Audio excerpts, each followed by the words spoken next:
Petri Wine brings you Basil Rathbone and Nigel Bruce in the new adventures of Sherlock Holmes.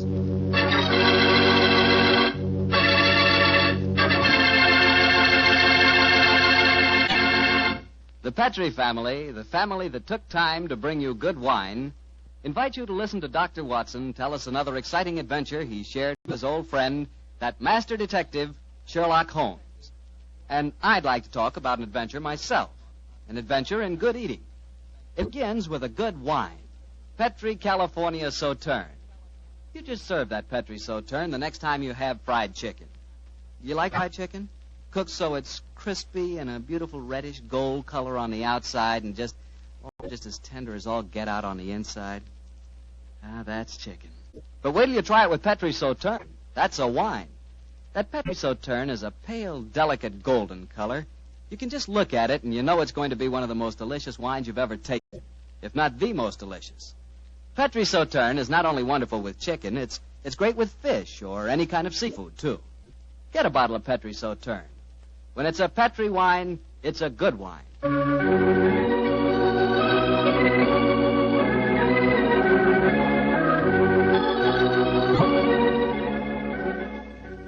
And now I'm sure Dr. Watson's expecting us, so let's go in and join him. Come in. Ah, there you are, Mr. Bartell. Good evening, Doctor. Good evening. Draw up your chair by the fire. That's it. The tobacco's in the jar beside you over there. Thanks. Well, Doctor, all ready for tonight's new Sherlock Holmes adventure? Yes, Mr. Bartell. Though on this occasion I'm going to tell the story a little differently. You see, I didn't take part in it myself, so I shall act as a narrator and recount the adventure as it was told me some years after it actually took place. Told you by Sherlock Holmes, I suppose. Yes. At the time the story happened, the whole world, including myself, believed that my old friend had been dead for 3 years. What did he do with himself during those 3 years, Doctor? Wandered about the world, Persia, Egypt, the south of France, and 2 years of his time was spent in Tibet, where he disguised himself as a Norwegian explorer by the name of Sergerson, his object being to visit the forbidden city of Lhasa. The story began as Holmes stood on the outskirts of a tiny encampment, high in the Tibetan snows, disguised as the Norwegian Sergerson. Surrounding him was an excited group of native guides, their fur-capped faces and shaggy sheepskin coats making them appear like strange, wild animals as they were gesticulating wildly. The freezing wind whirled great clouds of snow away from the mountaintop that loomed above them. And Holmes told me that he felt a premonition of impending disaster.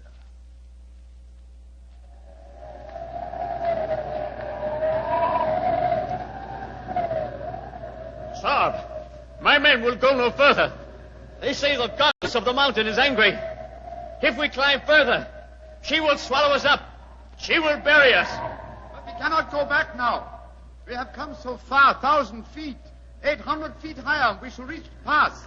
We shall be safe. I will not go. We can stay back there in the tents until the goddess of the mountain tells us we may go further. He is right. We can't go. We don't want to go anymore. It's too... Fools! If you stay here in the wilderness, in the village, and the avalanche comes, you will all be buried. You will be swept away. The only road lies upward. We will not go. Back to the tent. The wind is rising. Then I shall go on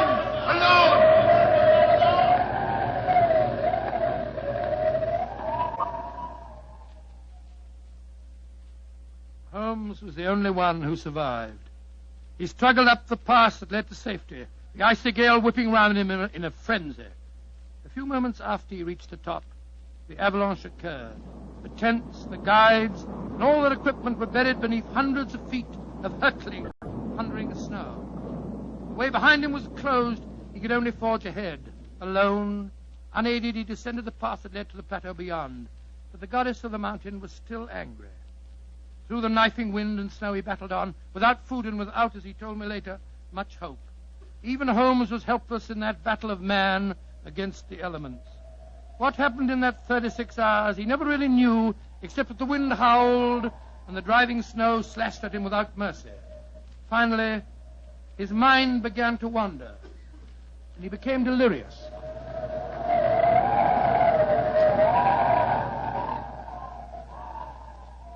Watson, dear boy, hand me my violin, will you? Moriarty, I want to introduce to you the goddess of the mountain. I think you will have a lot in common. 221B Baker Street, cabby. For heaven's sake, get me as fast as you can. I think I've caught a chill.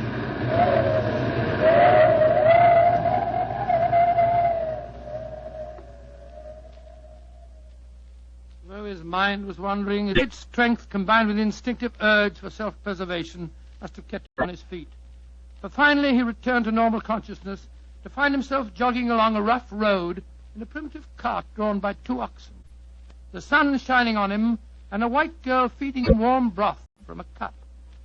For a moment the girl looked at him with a comforting smile, and then she spoke. No wonder you look puzzled, poor man. You can't make up your mind whether you're in this world or the next. Who are you? And how did I get here, please? My name is Eileen Farley. I'm a medical missionary. I found you wandering out of your mind 2 days ago, and I've taken you under my wing. We're going to the monastery of Panchapushpa. I'm most grateful to you, Miss Farley. You have saved my life. Permit me to introduce myself. My name is Sigerson, Olaf Sigerson. I'm a Norwegian explorer. Oh, no. No, your name is Sherlock Holmes, and you're a famous English detective. Please, I don't understand you. Mr. Holmes, you've been delirious for the last 2 days.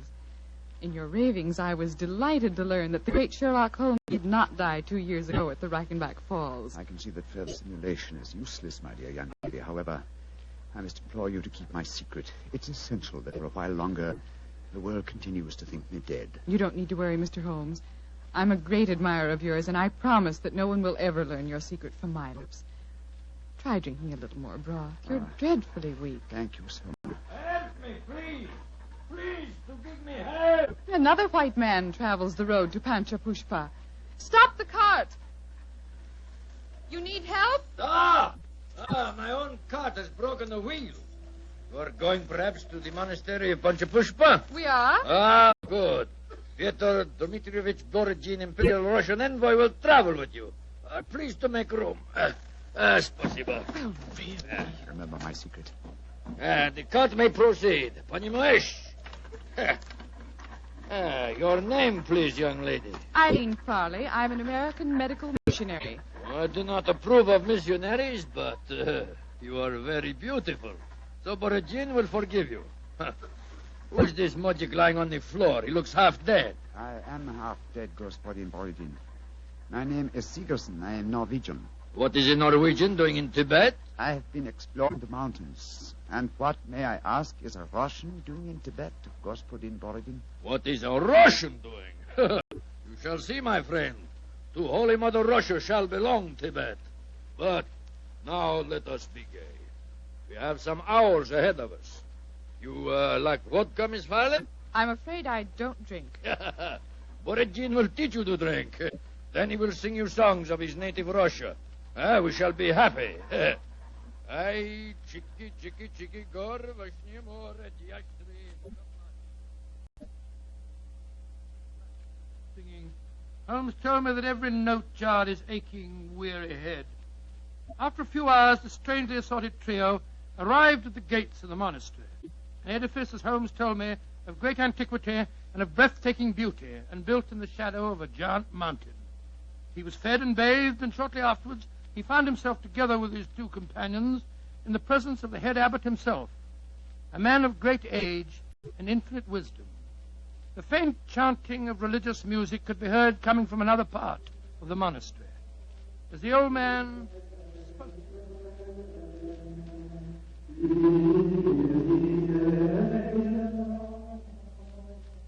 My dear Miss Farley, my dear gentlemen, I have welcomed you to the monastery, and yet each one of you has come to me separately and asked that he be given permission to go to the sacred city of Lhasa. I cannot give that permission, my children. Borodin has traveled a long way. Russia will be most unhappy if he does not get the permission. I am an explorer, Reverend Sir. Will not that fact entitle me to some consideration? I, too, have traveled a great way, sir. My children, I realize your claims, but the permission is not in my power to grant. Tibet is ruled by our Chinese overlords. In any case, I will ask you to turn your heads.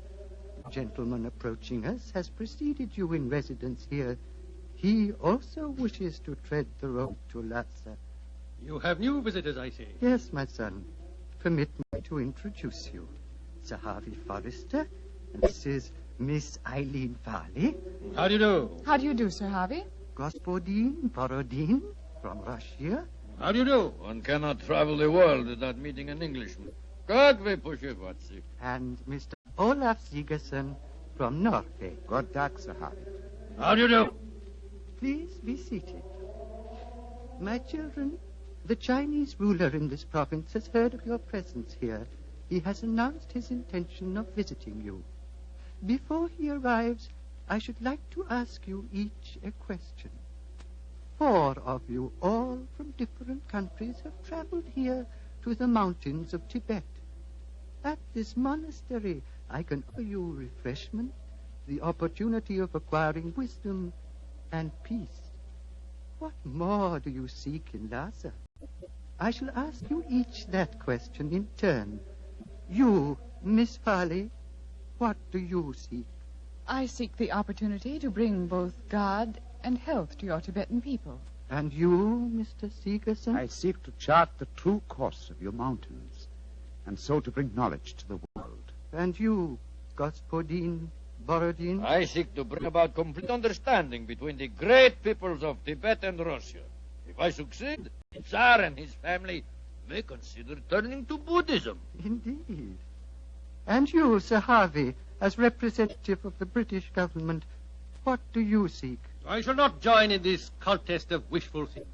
I merely remind you, sir, that your government has signed a treaty with mine. And was not that treaty forced upon us by our Chinese overlords? No, my children.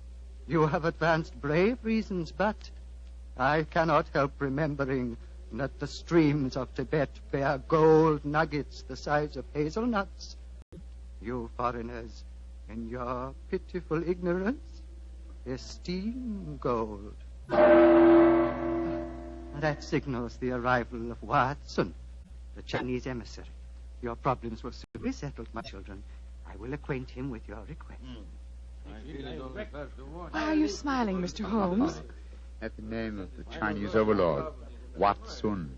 Must avoid falling into old habits and saying, elementary, my dear Watson. Shh. He's going to speak. Silence! Silence! The abbot has told me your wishes. I will hold conference. American lady and Norwegian will not be allowed. Only Great Britain and Russia have treaties with my country. I insist that I have prior right over the Russian representative. Short wash me. I represent the Tsar, and Russia is your neighbor. I demand my diplomatic privilege. Follow me. I will decide these things, not you. I shall inform the British consul in Peking if proceedings... This is an given insult to to this the man. Tsar. Holy Mother Russia will never... Well, Mr. Holmes, it looks as if you and I, at any rate, don't get to Lhasa. No, You look worried. Does the journey to Lhasa mean so much to you? it isn't that. I'm worried about the potential danger that hangs over this monastery. Violent forces are at work. What do you mean, Mr. Holmes? As you know, Miss Farley, I have some specialized acquaintance with these matters, and I tell you that I have rarely seen more clearly exemplified that emotional tension which leads to one thing, murder. That is what I'm afraid of, young lady. Murder. That was what Holmes was afraid of. Late that day, as the sun was setting over the mountaintop, the old abbot walked slowly in the monastery gardens as he talked to the man who he thought to be Sigerson. Mr. Sigerson, what can I do to help you? Our conversation has pleased me. You are a man of rare perception and knowledge. I grant you one worthy to enter Lhasa, but I can offer no hope. Mr. Wa has already rejected the applications of both the Englishman and the Russian. He did that? He did, my son. He told me they were both very angry and threatened him. If anything were to happen to the Chinese emissary, would you have the right to grant permission for the journey to Lhasa? Yes, until the new envoy arrived from Peking. But what are you suggesting, my son? This monastery is a haven of peace, a backwater far from the troubled stream of life. No violence has ever occurred here. I hope it never will. Yet, the Chinese envoy was threatened, you say, Reverend Sir? Yes, my son. He has left the monastery, of course. No, those who come here, even for a short visit, must break bread with us and sleep at least one night. Mr. Wah is quartered in the cell you see before us. Then do you mind if we call on him, Reverend Sir? Of course not, my son, though you will not waste your breath in talking to him. He will not give you permission to take the road to Lhasa. He sleeps, my son. Let us not disturb him. If you don't mind, Reverend Sir, I must waken him, if he can be wakened. What can be wrong? I think I know. I'm going in.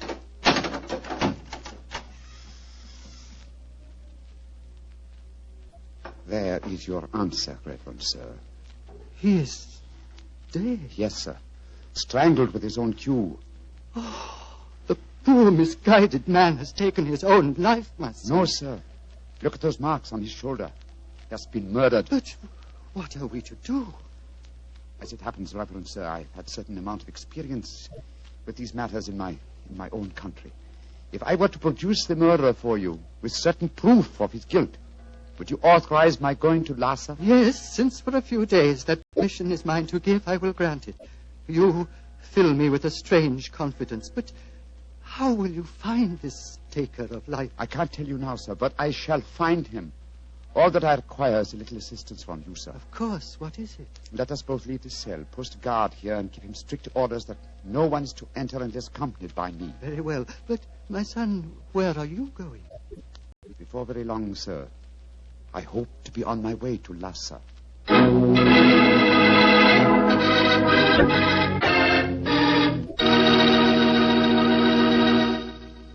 Dr. Watson will tell us the rest of his story immediately, so I'll just take a second to remind you that hamburgers, hamburgers, are practically an all-American food.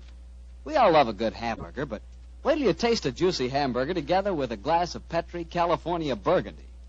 Boy, that Petri Burgundy is a hearty red wine that's just the best friend a hamburger or steak or any kind of meat dish ever had. So remember, if you want a red wine for dinner, you want Petri Burgundy. If you prefer a white wine, you want Petri Sauterne. And if you can't make up your mind which you want, it's simple. Don't buy one, buy two. But always buy Petri. Petri. Petri.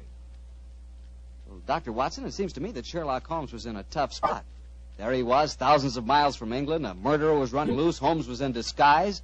And he hadn't got you to help him on the case. Oh, thank you, Mr. Bartell. I must say I think that I always was useful to my old friend.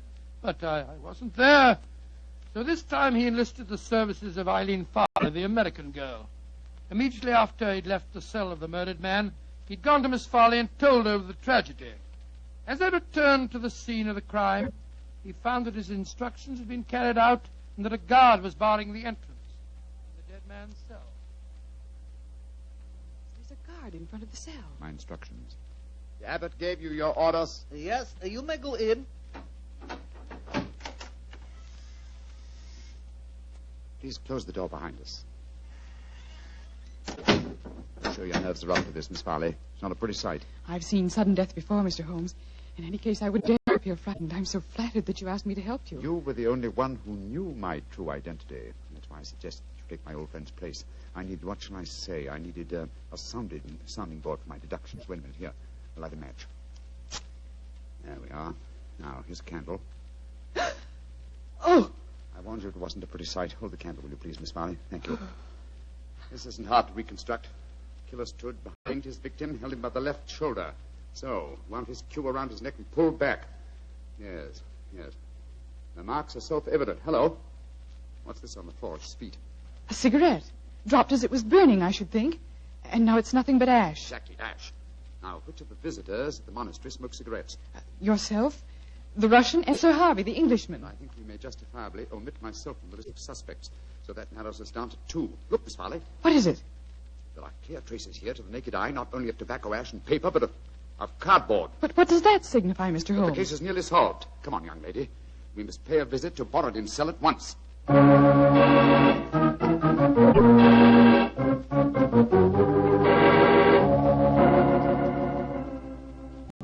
Arguments. Always, Sir Harvey Forrester, you give me the argument. But, my dear Borodin... I am not your dear Borodin. I'm Pyotr Dmitrovich Borodin, ambassador of Holy Mother Russia. I'm no friend of yours. Come in. The missionary girl and the sick Norwegian. Come in. We will drink vodka, and I will sing Russian songs for you. We haven't come here to listen to songs. The Chinese envoy was murdered tonight. So we have been told, my dear. Sir Harvey and I are very happy because of his death, are we not? Well, I won't pretend I'm heartbroken. Rasputin Borodin, What is it, Norwegian? you were in the cell tonight at the time of the murder. Huh? That's a lie. I can prove it. In that cell, I've just found ashes, of totally burned cigarette ashes that included fragments of cardboard. Only a Russian cigarette has a cardboard mouthpiece. What you can or cannot prove is of no interest to me, Sigerson. He's very obstinate tonight, Sigerson. We've just been having a political argument. Couldn't agree on a single point, except on the danger of the common man. He was telling me of the most extraordinary revolution in his estates. Do you know they chop off one of his hands? Dreadful. Your hand, Borodin. Which one? As God was merciful, my left hand. The one beneath your glove? He's made of wax, my good Norwegian. He's made of wax. Well, see for yourself. Extraordinary. It's more than that. It is conclusive proof. What do you mean, Mr. Seegerson? I cannot tell you now. I must leave you here. Let me warn you, the three of you will be well advised to keep an eye on each other. Meanwhile, I must see the abbot. Why, Mr. Seegerson? Because now I know who murdered Vatsun.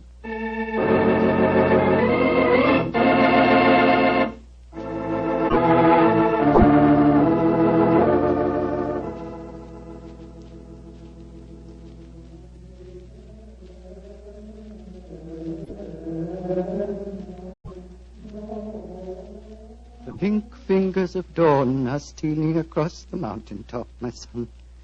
Soon you will be on your way to Lhasa. Yes, Reverend Sir. You have kept your promise. You kept yours, Mr. Seegerson. The Chinese soldiers have arrived, and the taker of life has been given into their custody. Before you leave, my son, I want you to do something for me. Anything, Reverend Sir. What is it? The hooded figure in the corner is that of the monastery scribe. He keeps our annals. I want you to explain for our records how you knew which one of the three was the taker of life. It was not difficult, sir. The killer had gripped Vatsun's shoulder with the left hand, while the right was used to strangle him. Therefore, the Russian Borodin could not be the killer, since his left hand was artificial. Quite so. It was, as you told me, made of wax. Then... But the clue of the cigarette pointed directly to the Russian. Therefore, it had obviously been planted there deliberately to incriminate him. Now, there is no trained police force in Tibet. We need no police. There is no crime here, my son. But continue. Why should the cigarette be planted to incriminate the Russian? Unless there was someone capable of making the deduction from a handful of cigarette ash. Therefore, the murderer was the one person who knew my true identity. Miss Eileen Farley, supposed missionary. No missionary. As it transpired when she confessed, and no American. No. A Secret Service agent of German origin, seeking to reach Lhasa before the Russians, and infuriated by Vatsun's denial of passage. Any Secret Service is better off without such employee. She will pay for her mortal sins. May she redeem herself in her next place on the wheel. My son. Yes, Reverend Sir. You are about to leave me, and I shall never see you again. Though evil and death came to Panchapushpa and to my monastery in the caravan that brought you here, I shall miss you, my son. I shall miss you greatly. And I you, Reverend Sir. Would you consider staying here? I can only offer you peace, a shelter from the outside world, and quiet companionship. Three great gifts. But I cannot take them. My work is not done. I must go on. Of course, my son. It was an old man's dream. One last question. What is it, sir? You spoke of your true identity just now. Who are you, my son? Reverend Sir, I cannot tell even you the answer to that question. One day, perhaps, but not now. Let us just say that I have wandered through a world of trouble, just as you have remained tranquil in a world of peace. I hope, sir, that we shall meet again. I hope so, too. Goodbye, my son. Goodbye, Reverend Sir. Goodbye.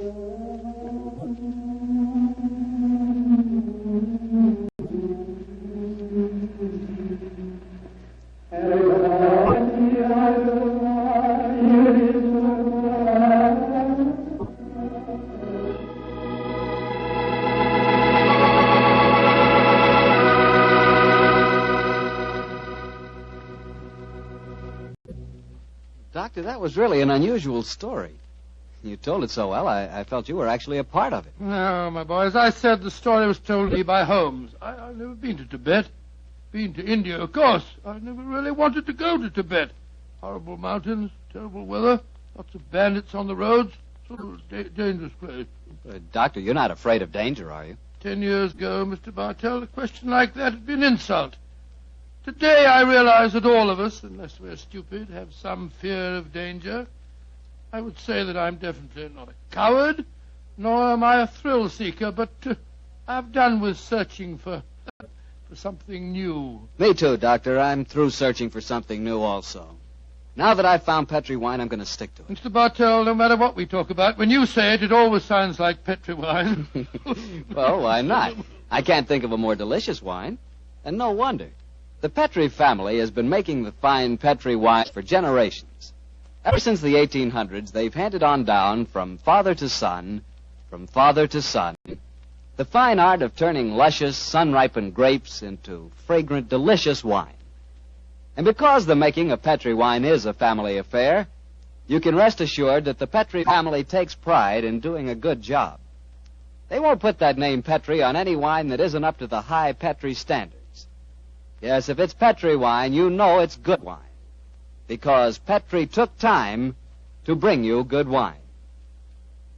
Well, Dr. Watson, what new Sherlock Holmes adventure do you plan to tell us next week? Well, now, next week, Mr. Bartell, I'm going to tell you a story that started off in a very light-hearted way and ended on the same note. And yet it involved Sherlock Holmes and myself in serious danger and caused us intense humiliation. I call it The Adventure of the Pigeon Feathers. Sounds swell, Doctor. Oh, thank you very much. And before you go, I want to remind the families of our returned veterans that their sons are more than heroes.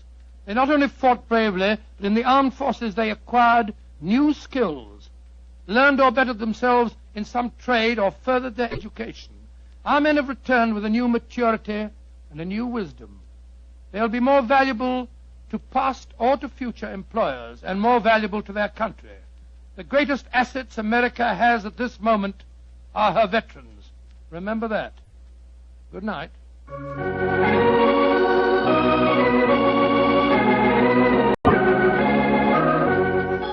Tonight's Sherlock Holmes adventure was written by Dennis Green and Anthony Boucher and was suggested by and in the Sir Arthur Conan Doyle story, The Adventure of the Empty House.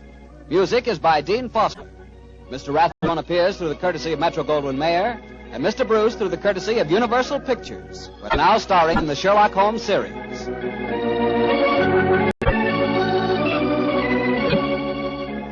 The Petri Wine Company of San Francisco, California, invites you to tune in again next week, same time, same station. Sherlock Holmes comes to you from our Hollywood studios.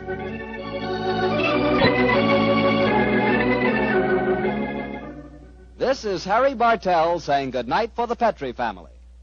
For a solid hour of exciting mystery dramas, listen every Monday night on most of these same stations at 8 o'clock to Michael Shayne, followed immediately by Sherlock Holmes. This is the Mutual Broadcasting System.